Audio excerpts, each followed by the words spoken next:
Hey everybody, hope y'all doing well today. I'm doing alright. This is a sequel to the video about my dad, where I was remembering, funny things, different things.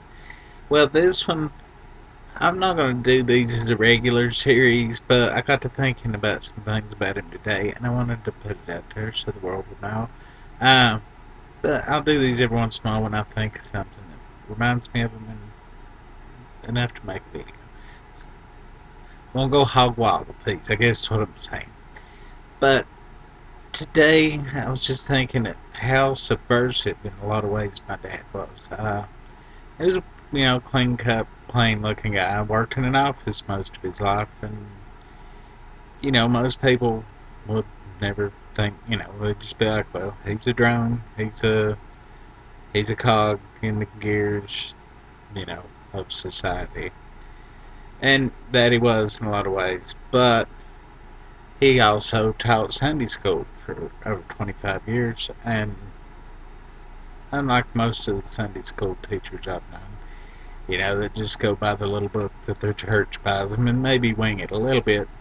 My dad would teach Sunday school, teach to his congregation, I guess. Uh, had a Jewish text, had a Hebrew text. I know that's the same thing, but like different variations on the theme.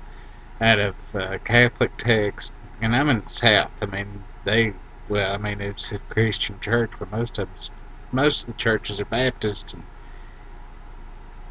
either way, most churches, they want you to teach out of the text and not out of whatever you think. But he would teach, just out of whatever. Um, he's a very open-minded man, and he was very religious, and always wanted me to go to church. But I could talk about my atheism. I could talk about things that he might not agree on, but he could see my point of view. And I even changed his point of view on a few things over the years, like abortion.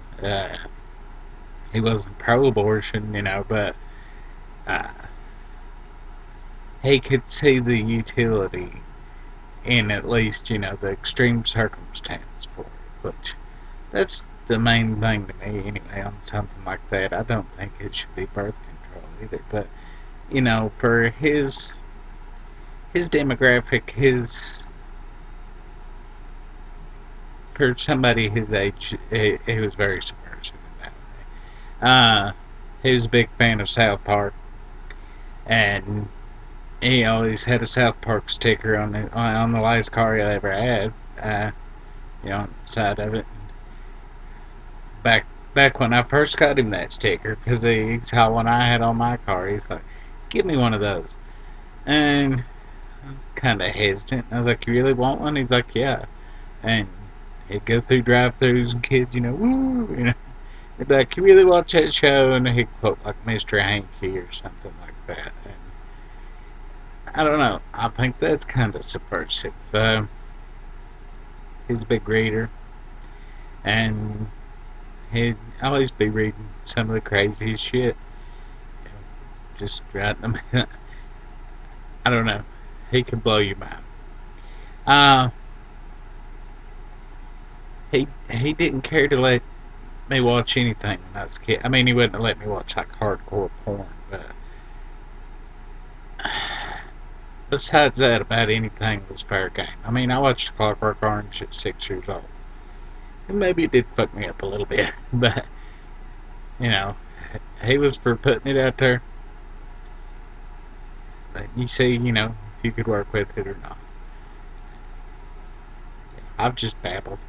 I just He was proud of me, and I guess I was really proud of him.